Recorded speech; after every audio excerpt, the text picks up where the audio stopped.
చూడు కార్తీక్, ఇది అసాధ్యమని తెలిసినప్పుడు నీ మనసును బాధ పెట్టుకోవడం ఎందుకు? నా ఉద్దేశం ఏంటంటే నువ్వు ఆ అమ్మాయిని పూర్తిగా మర్చిపోవడం మంచిది. నిజానికి ఇప్పుడు నా టెన్షన్ ఏంటంటే ఈ స్థితిలో నువ్వు పుష్పం చూసేందుకు ఎలా వెళ్ళగలవు? నేనిప్పుడు ఏ అమ్మాయిని చూడటానికి వెళ్ళటం లేదు. కానీ అలాగనే అత్తయ్య గారితో ఎలా చెప్తావు? అయ్యో దేవుడా, గౌరీ అక్కయ్య ఈ సంబంధం కుదురుతుందని సంతోషంగా ఉంది. ఆవిడ ఎంత బాధపడుతుందో. సరే వదిలే, నువ్వు ఆ పని చేయి. నువ్వు కాస్త టైం తీసుకుని కొంచెం ప్రశాంతంగా ఆలోచించు. ఆలోచించే చెప్తున్నాను వదినా. నేనెక్కడికి వెళ్ళను. రేపు ఉదయం అన్నిటికంటే ముందు నేను అమ్మతో మాట్లాడి ఒప్పిస్తాను. అంతేకాదు, నేను ఈ సమస్య నుంచి బయటపడే వరకు, లావణ్యాన్ని పూర్తిగా మర్చిపోయే వరకు నేను ఏ అమ్మాయిని చుట్టానికి వెళ్ళపోను.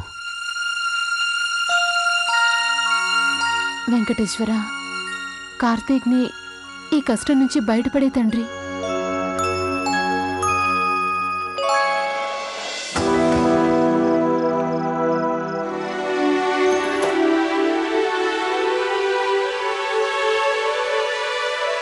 ఏమండి, మీకోసం బాదం పాలు తీసుకురానా? వద్దు, నా కడుపు నిండిపోయింది.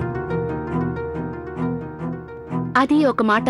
మా చుట్టాలమ్మాయి ఉందే పుష్పాని, తన్ని చూసేందుకు అత్తయ్య గారు కార్తీక్ వెళ్తున్నారు. నేనేమంటున్నానంటే ఏది జరిగినా మన మంచికే జరుగుతుందని. ఒకసారి అమ్మాయి ఇక్కడికొచ్చిందంటే అందరితో బాగా కలిసిపోతుంది.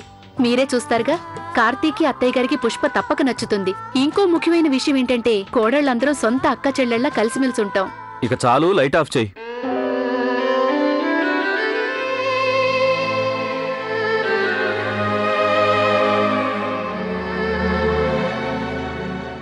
ఏమండి, మీరొకసారి కనుక మా బంధువులతో కలిసినట్లయితే తప్పకుండా సంతోషిస్తారు.